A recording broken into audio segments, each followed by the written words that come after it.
आप सभी को संकट चौथ व्रत की शुभकामनाएं। आइए देखते हैं सरल पूजा विधि इस दिन कैसे की जाती है। व्रत के दिन एक चीज जरूर आपको खा लेना है ताकि पुत्र प्राप्ति का वरदान मिले, रोग कट जाए और बच्चों की उन्नति हो, सांसारिक मानसिक आर्थिक कष्ट बंधनों की मुक्ति श्री नारायण महादेव और गणेश जी महाराज की कृपा से हो। यह व्रत साल का सबसे बड़ा व्रत माना जाता है। इस व्रत में सरल पूजा सामग्री की आवश्यकता होती है। आप जानते होंगे, जैसा कि स्क्रीन पर आप देख पा रहे हैं, इस व्रत में दूर्वा घास की बहुत महत्वता होती है।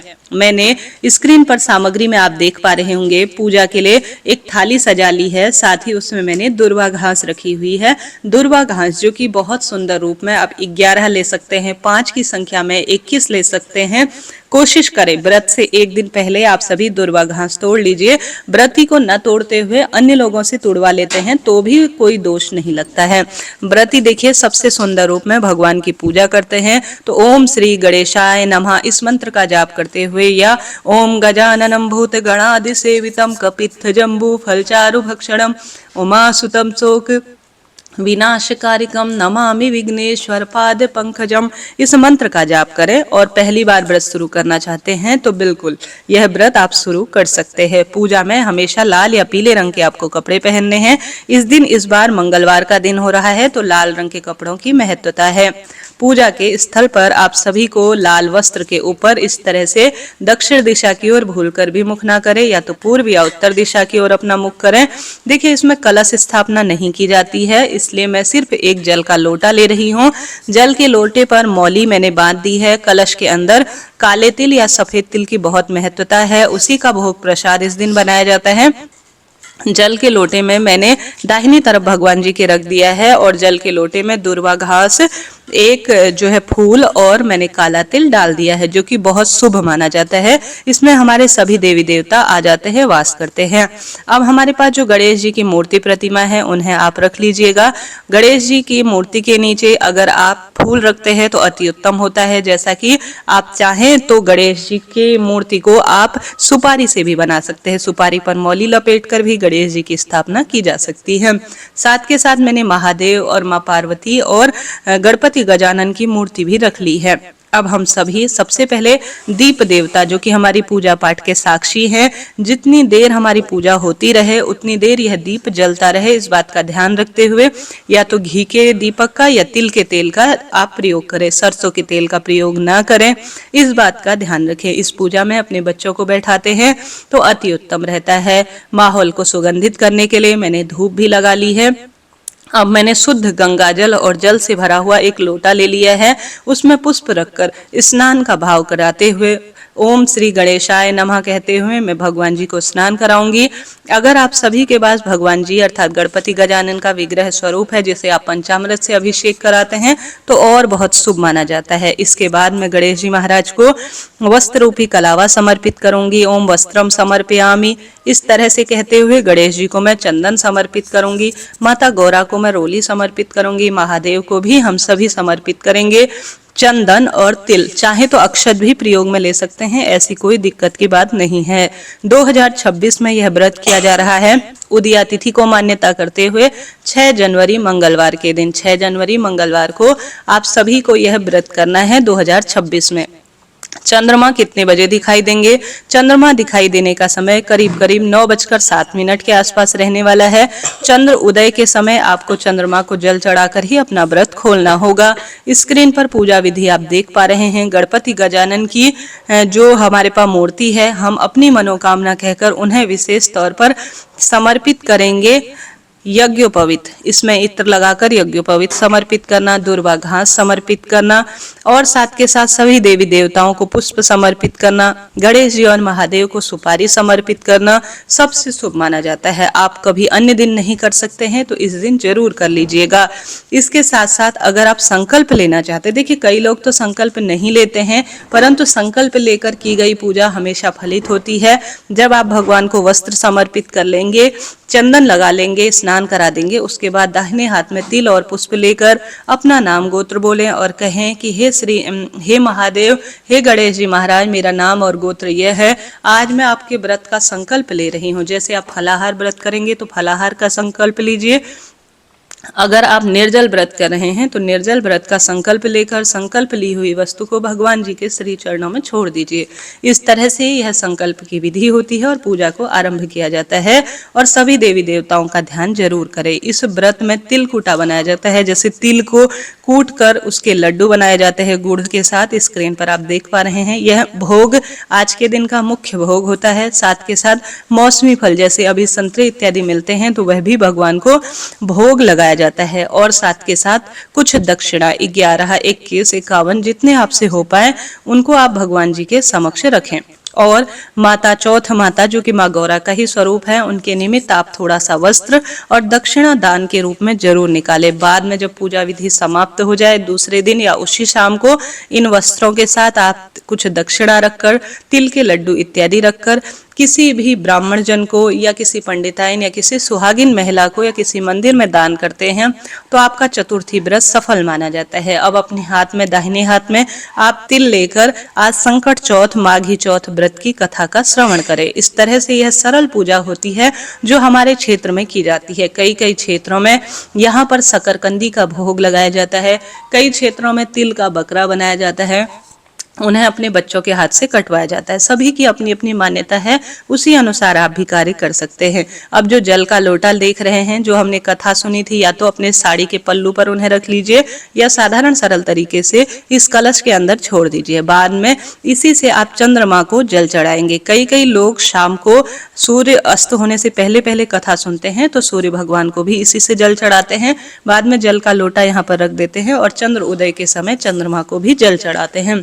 इस तरह से आप कार्य कर सकते हैं। आगे आपको बताऊंगी उपाय कैसे करने हैं और आपको व्रत में क्या करना है क्या नहीं। ध्यान से सुने, तो पूरा वीडियो सुने और इस वीडियो को शेयर करें और ज्यादा से ज्यादा कमेंट्स बॉक्स में अपनी मनोकामना कहकर भगवान जी का नाम जाप कीजिए। इसी तरह से सर्वश्रेष्ठ जानकारी मैं इस चैनल पर आप सभी तक पहुंचाती हूँ।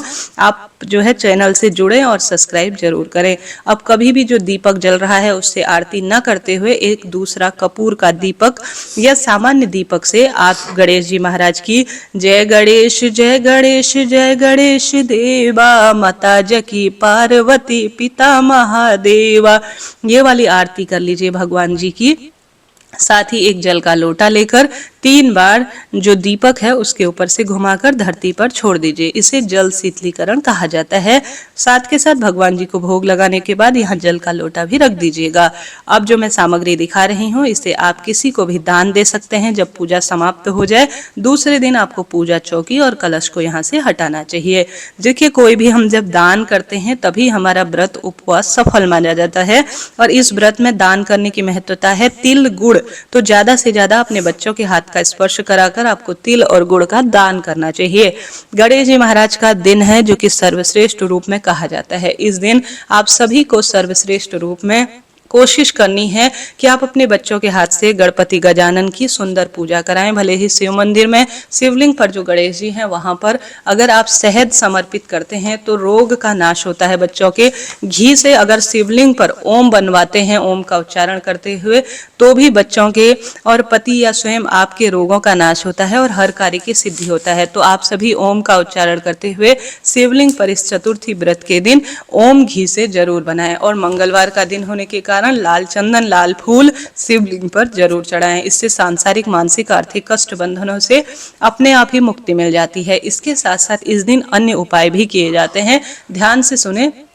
आप सभी जानते होंगे इस दिन क्या क्या हम खा सकते हैं क्या नहीं, यह सर्वश्रेष्ठ विषय है। सबसे पहले तो आप इस दिन सूर्य भगवान को जल जरूर चढ़ाएं। ओम घृणी सूर्याय नमो नमः कहते हुए सूर्य भगवान को जल चढ़ाएं।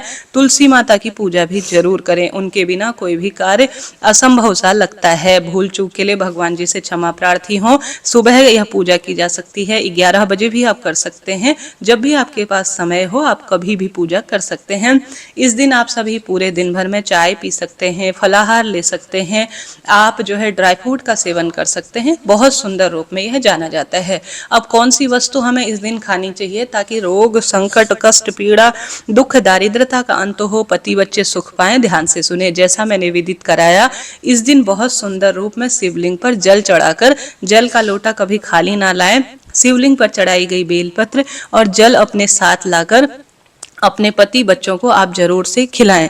ऐसा करने से शिवलिंग पर चढ़ाया हुआ जल और बेलपत्र बहुत फल देने वाला होता है। साथ के साथ गुरुजी कहते हैं जो बच्चे जिदपन करते हैं, उनके शारीरिक मानसिक आर्थिक कष्ट उन्हें तंग कर रहे हैं, तो शिवलिंग पर उनके हाथ से जब भी सुंदर यह तिथि पड़ती है तो शिवलिंग पर शहद का लेपन कराए। देखिए लाल रंग का शहद होता है जो कि मंगल से संबंध रखता है। अगर मंगल खराब होता है तो बच्चे, पति, स्वयं आप चिड़चिड़ प्रवृत्ति के होते हैं, आपके रक्त संबंधी बहुत परेशानी होती है, शारीरिक मानसिक आर्थिक कष्ट आपको तंग कर रहे होते हैं। ऐसी स्थिति में हमेशा शिवलिंग पर शहद समर्पित करना चाहिए। तो शिवलिंग पर शहद समर्पित कर काशी विश्वनाथ भगवान का नाम लेकर शिवलिंग पर चढ़ाया हुआ शहद थोड़ा सा आप प्राप्त कर लेते हैं और अपने पति बच्चों को थोड़ा सा उसे ग्रहण करा देते हैं प्रसाद स्वरूप में, तो बुद्धि प्रखर होती है और उनके शारीरिक मानसिक आर्थिक कष्ट बंधनों से उन्हें मुक्ति मिलती है और नवग्रहों की दशा सुदृढ़ होती है और मांगलिक दोष भी कटते हैं, विवाह इत्यादि के भी कार्य बनते। देखिए शिवलिंग पर चढ़ाई गई कोई भी वस्तु स्पर्श मात्र से महादेव के अभिमंत्रित हो जाती है और औषधि स्वरूप में कार्य करती है। तो यह सरल से छोटे छोटे से कार्य करें। इसके साथ साथ 11, 21, 51, 108 जितना आपसे हो आप दूर्वा घास लीजिए और उससे एक माला तैयार कर लीजिए। अपने बच्चे का नाम गोत्र बोलकर, अगर बच्चे नहीं कर सकते हैं या आप स्वयं से करना चाहते हैं तो आप गणेश जी के मंदिर में जाकर या अपने घर के मंदिर में, गणेश जी को बहुत प्रिय है दूर्वा घास की माला। हालांकि कई लोग हल्दी के गांठ की माला भी बनाते हैं, यह भी शुभ होती है, परंतु आप दूर्वा जो आसानी से मिल जाती है उस चीज की माला बनाकर गणेश जी को समर्पित करें। इस दिन जैसा मैंने कहा गेहूं की बहुत महत्वता है, गेहूं शिवलिंग पर समर्पित करें। चतुर्थी व्रत की पूजा में गेहूं को जरूर रखें या तिल को जरूर रखें। देखिए इस दिन, इस महीने तिल की महत्वता है, तो तिल गेहूं दोनों एक साथ आप रख सकते हैं और साथ के साथ गेहूं का दान अपने बच्चे के हाथ से थोड़ा सा जरूर कराएं। चतुर्थी व्रत इस बार जो है मंगलवार को पड़ रहा है, तो आप कोशिश करें किसी महादेव के मंदिर में या किसी हनुमान जी के मंदिर में आप अपने बच्चे के हाथ का, अपने पति के हाथ का स्पर्श कराकर या स्वयं चुपचाप से किसी आसन को छोड़कर आ जाइए, मार्चिस को छोड़कर आ जाइए। कहा जाता है लाल आसन, लाल मार्चिस यह मंगल से जुड़ी होती है। तांबे का लोटा छोड़कर आ सकते हैं और झाड़ू छोड़कर आ सकते हैं, इनका अपना नवग्रहों से संबंध है। इन्हें लेकर आप वहां छोड़कर आ जाते हैं और बाद में जो भी व्यक्ति इनको प्रयोग करता है, देखिए दान एक हाथ से करें तो दूसरे हाथ को खबर ना हो, इस बात का ध्यान रखें।